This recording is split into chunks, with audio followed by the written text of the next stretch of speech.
To many video game fans, the Sinclair ZX Spectrum is an almost unknown European computer. But over in the old continent, it was the crown jewel of all 8-bit machines. In the early 1990s, Eastern Europe, China, and South America focused much of their cloning skills towards the ZX Spectrum. With the lack of resources to combat this kind of illegal cloning, ingenuity shined through, and as a result, many of these cloned computers were far superior to the original incarnation, in memory, processor speed, and even peripherals. With very attractive names such as the Scorpion, Leningrad, or the Hobbit, these clones flooded the communist countries that needed computers but lacked the resources to establish a solid market of PCs or Macs.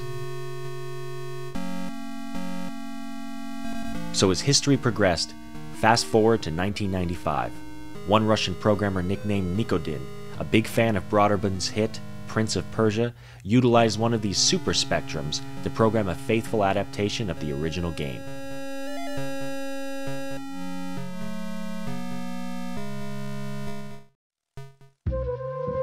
Due to the high capabilities of these clones when compared to the original ZX Spectrum, this port of the game was an incredible and successful experiment.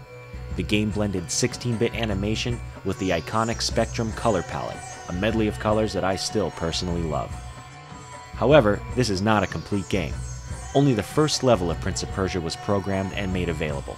But still, this release allows us to imagine a 16-bit game in a minor machine, without the graphical loss and speed that usually accompanied the early years of computer games. The conversion of this first level is almost perfect. The torch, the breaking floors, the sharp razors, the impossible jumps, all are just like the original game.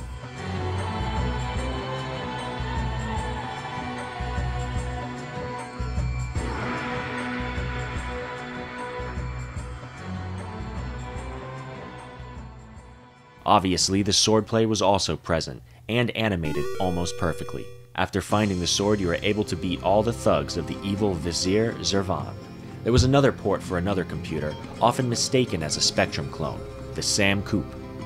This computer had 16 colors and better resolution. The Sam Coupe was distributed by Domark in the UK. But due to the fact that this computer is not an authentic Spectrum, only a clone born from the Spectrum technology, this game cannot be considered a real port of Prince of Persia. Now, as we approach the 20th anniversary of the first Prince of Persia game for the Apple computer, and the upcoming film produced by Jerry Bruckheimer, there is no doubt that Prince of Persia was a masterstone from which they would sculpt a new way of making video games.